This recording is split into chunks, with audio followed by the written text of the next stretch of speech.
भारत के लोगों में साहस की बहुत कमी आ रही है। तो भारत को विश्व गुरु बनाना है हमको। भारत कायरों का देश हो गया है, पता है क्यों? क्योंकि लोग ढंग से सेक्स नहीं कर रहे हैं, जी भर के सेक्स नहीं कर रहे। तो हमें अपने अंदर साहस लाना है तो सेक्स करना होगा, खूब सेक्स करना होगा। यदि तुम किसी से प्यार करते हो या नहीं भी करते हो, लेकिन तुम उसे फिजिकली चाहते हो, तो घर से बाहर नहीं निकल पा रहे हो उससे मिलने के लिए, तो तुम टेलीफोनिक सेक्स कर लो, खूब करो, फ़ोन पे ही कर लो जो भी है। और जो भी संभोग की अवस्थाएं, उनकी कल्पनाएं अपने मस्तिष्क में लाओ और जियो उसको, तड़पो उसके प्यार में, और साथ ही साथ मास्टरबेट करो। इससे बहुत साहस आएगा और भारत को हम एक नई दिशा दे सकते हैं। तो साहसी लोग पैदा हो जाएंगे। ये बकवास एक गुरु जी कर रहे हैं। आप कहोगे ये क्या बोल रहे हो? तो मैं नहीं बोल रहा, एक गुरु जी आए हैं मार्केट में, धंधा भी उनका शायद ठीक ठाक चलने लगा है। पहली बात तो ये है कि लोग अपने हिसाब से गुरु चुन लेते हैं। जिनको धर्म के नाम पर सेक्स चाहिए वो ऐसे गुरुओं की खोज कर लेते हैं। तो अधिकांश ऐसे ही लोग होते हैं, लेकिन कुछ लोग होते हैं जो ऐसे लोगों की चपेट में आ जाते हैं। तो उन लोगों के लिए ये मैं विचार रख रहा हूँ आपके सामने। मेरे एक मित्र हैं गुरुकुल के, उन्होंने बहुत दिनों पहले ये वीडियो भेजा था मेरे को कि इन पे बात करो एक बार, ये क्या बकवास कर रहे हैं। तो ये आदमी भी बात करने लायक नहीं है, लेकिन फिर भी अपने डिस्क्रिप्शन में इनके लिंक दिए हैं वीडियो के नीचे, आप सुन सकते हैं। 2 वीडियो हैं। बड़े अचंभे वाली बात, मैंने सोचा ये आदमी ऐसी बात कर रहा है फिर भी लोग इसका विरोध नहीं कर रहे, या लोग जो सुनने वाले हैं वो कैसे सुन रहे हैं। तो वो आदमी ने क्या है, दूसरी घुट्टी पिला रखी है इनको। दूसरा वीडियो आप देखेंगे उसमें वो आदमी ग्रंथों का बहुत विरोधी है, पुस्तकों का, हमारे जो धर्म ग्रंथ हैं उनका बहुत बड़ा विरोधी है। ये दोनों बातें एक साथ ही चल सकती हैं। आप वो कह रहे हैं कि ग्रंथों में क्या सत्य पाया जाता है? क्या ग्रंथों में सत्य है? वो तो सब कोरी बकवास है, ऐसे वैसे फलाना ढिकाना पता नहीं क्या क्या, आप सुन लेना वहाँ।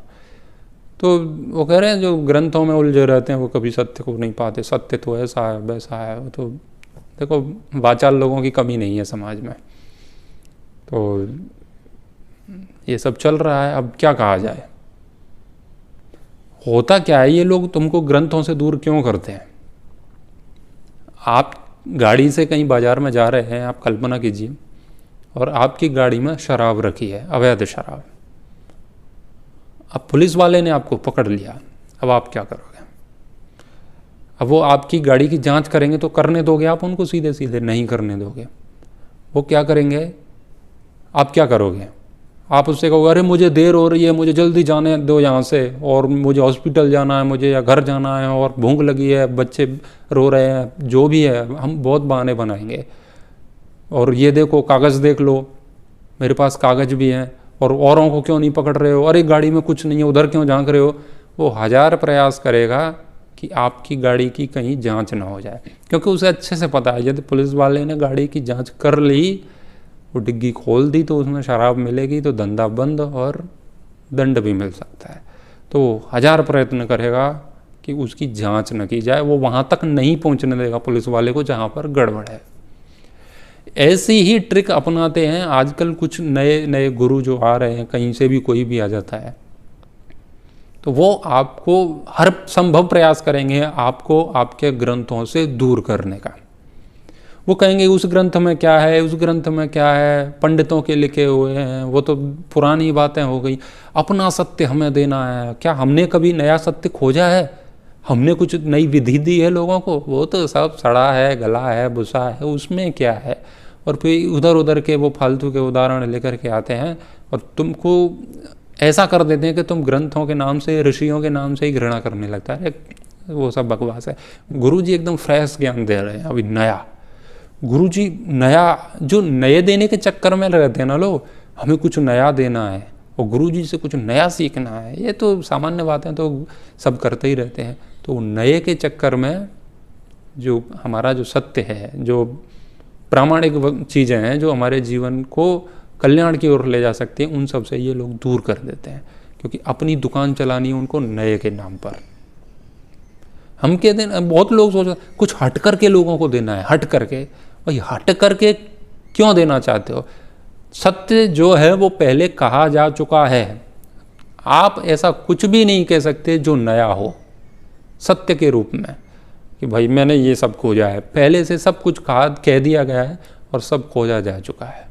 बस उसी को हम कह सकते हैं, ऋषि मुनियों की बातों को आप तक पहुंचा सकते हैं, बस नया कुछ नहीं है। सत्य वहीं पर है। यदि कोई कहता है कि कुछ हटके और कुछ नया, तो सत्य से हट कर के कुछ कोई देगा तो असत्य ही हो सकता है। सत्य तो ग्रंथों में दिया है, तो सत्य के जो सिद्धांत है वहाँ पर हैं, अनुभव हमें करने हैं और ध्यान साधना के द्वारा, वो बात अलग है। लेकिन वहाँ जो लिखा है उस मार्ग पे जाएंगे तो हमें निश्चित ही वहाँ पर सत्य मिलेगा। लेकिन ये लोग ग्रंथों से दूर कर रहे हैं।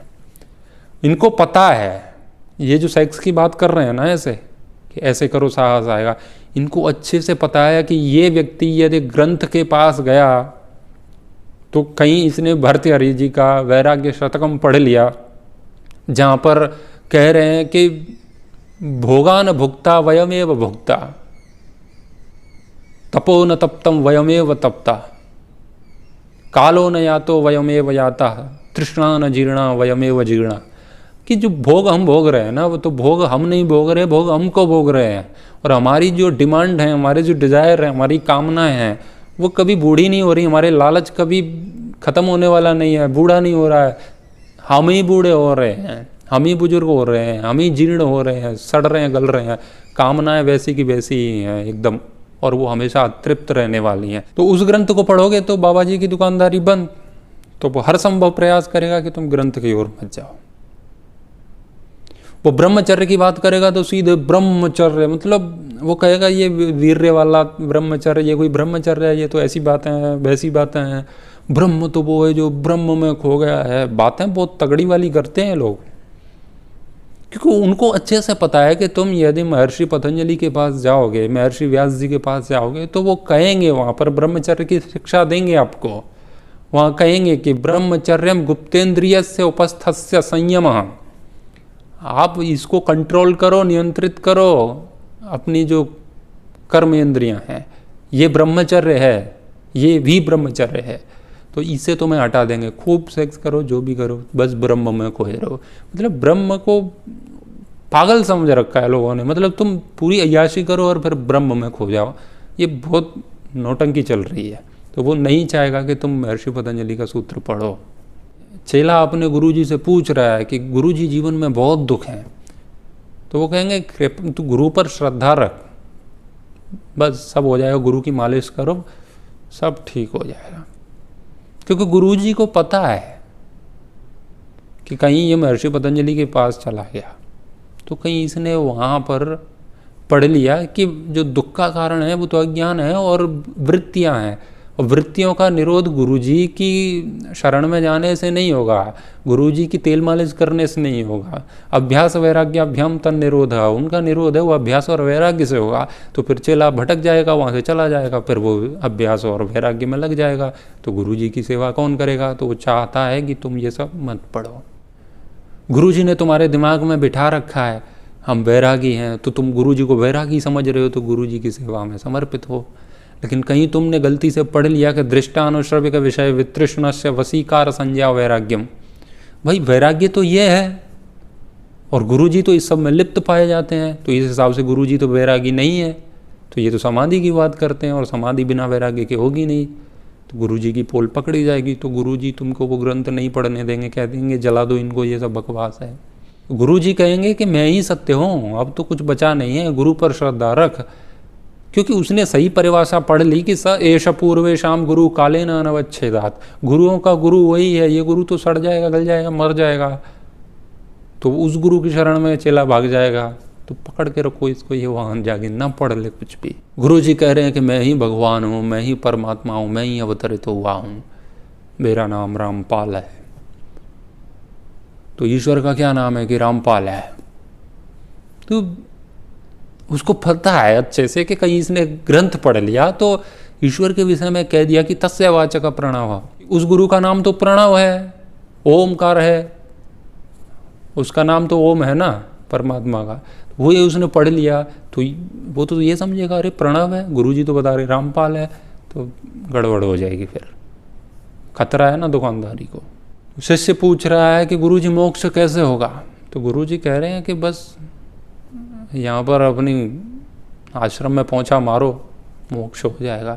क्योंकि उसको पता है कि यदि वहाँ पर जाके पढ़ लिया उसने कि स्वाध्यायो मोक्ष शास्त्राणाम अध्ययनम प्रणव जपो वा, भाई स्वाध्याय करो मोक्ष शास्त्रों का और प्रणव जपो, उससे मोक्ष होगा, गुरुजी के यहाँ पहुँचा लगाने से नहीं होगा।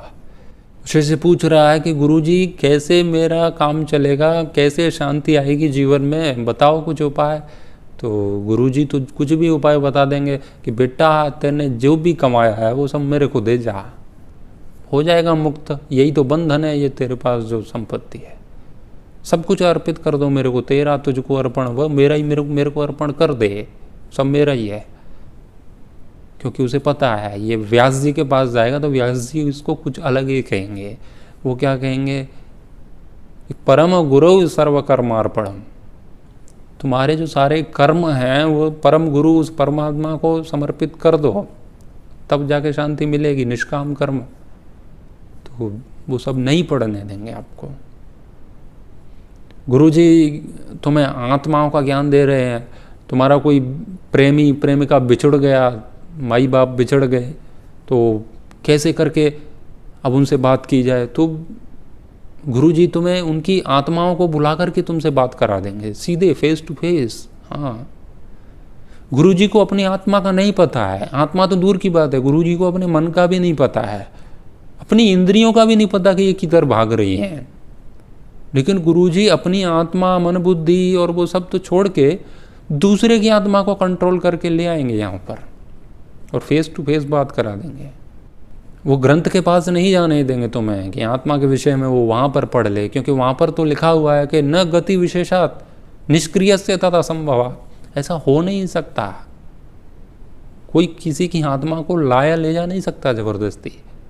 महर्षि कपिल तो यही बताएंगे, तो कपिल जी के पास तुम्हें नहीं जाने देंगे गुरुजी, क्योंकि गुरुजी का जो आत्मा ट्रांसफ़र करने का धंधा है वो बंद हो जाएगा। गुरुजी यूं जादू करेंगे और हाथ में घड़ी आ जाएगी, रत्न आ जाएंगे, हीरे मोती आ जाएंगे, पता नहीं क्या क्या आ जाएगा गुरुजी के हाथ में, और बस ले जाओ प्रसादी, हो जाएगी मुक्ति दुखों से। वाह क्या बात है। और वो कहेगा गलती से कोई किताब मत पढ़ लेना, क्योंकि तुम जाओगे वहाँ तो वहाँ पर लिखा है न अवस्तुनु वस्तु सिद्धि, कारण अभावात कार्य अभाव, कारण का अभाव होगा तो कार्य का भी अभाव होगा, कारण होगा तो ही कार्य होगा। तो जो चेन आ रही है तो वहाँ पर गुरुजी के पास पहले कुछ माल होगा उसके हाथ में, उसके बैग में या कहीं भी, तो समझ जाओगे ये सारी बात। तो गुरुजी तुम्हें वो सब नहीं पढ़ने देंगे, वो कहेंगे तुम पतित हो जाओगे ये सारी चीज़ पढ़ के। गुरुजी ने आश्रम बना रखा है बिल्कुल 5 स्टार होटल जैसा, और घूमने वाली कुर्सी पे गुरुजी की मौज है एयर कंडीशन में, और वहाँ पर वो समाधि का ज्ञान दे रहे हैं। अब बता रहे हैं साधना ऐसे होती है, साधना वैसे होती है। मन है वो तो, मन चंगा तो कटौती में गंगा, कुछ भी समझाएंगे आपको। फिर उनको डर है कि कहीं तुम महर्षि गौतम और वात्स्यायन के पास ना पहुंच जाओ, क्योंकि वहाँ जाओगे तो वो साधना कैसे करें, कहाँ करें, तो वो बता देंगे वहाँ पर के अरण्य गुहा पुलिन आदिशु योगाभ्यासोपदेश। भैया तुम अरण्य में जाओ।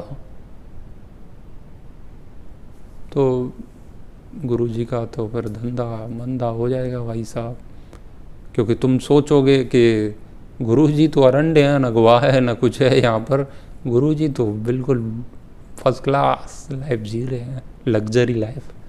तो वैसे कैसे साधना होगी। तो गुरुजी को खतरा है, तो वो आपको न्याय शास्त्र नहीं पढ़ने देगा, वो आपको नहीं पढ़ने देगा महर्षि कणाद को, जहाँ पर कहा जाएगा कि आत्मांतर गुणानाम आत्मांतर्य कारणत्वात्।